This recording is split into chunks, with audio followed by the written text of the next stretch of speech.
പ്രതിരോധ മന്ത്രി രാജ്നാഥ് സിംഗ് ചൈനീസ് പ്രതിരോധ മന്ത്രി അഡ്മിറൽ ഡോൺ ജൂനുമായി കൂടിക്കാഴ്ച നടത്തി. ഷാങ്ഹായ് ഉച്ചകോടിയോടനുബന്ധിച്ച് പ്രതിരോധ മന്ത്രിമാരുടെ യോഗത്തിനിടെയായിരുന്നു കൂടിക്കാഴ്ച.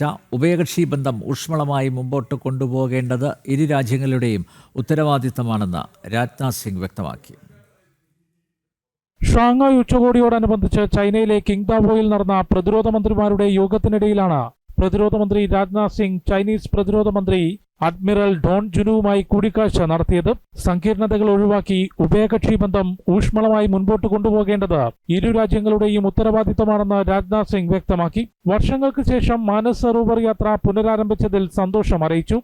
ഭാവിയിൽ ഇരു രാജ്യങ്ങളും സഹകരിച്ച് പ്രവർത്തിക്കുന്നതിനുള്ള ക്രിയാത്മകമായ ചർച്ചകൾ നടന്നതായും കൂടിക്കാഴ്ചയുടെ ചിത്രങ്ങൾ പങ്കുവച്ചുകൊണ്ട് രാജ്നാഥ് സിംഗ് അറിയിച്ചു. ബീഹാറിൽ നിന്നുള്ള മധുബനി പെയിന്റിംഗ് ആണ് രാജ്നാഥ് സിംഗ് ചൈനീസ് പ്രതിരോധ മന്ത്രിക്ക് സമ്മാനിച്ചത്.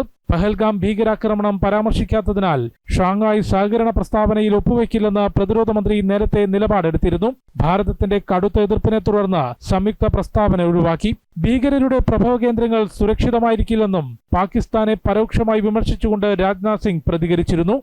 ജനം, ഡൽഹി.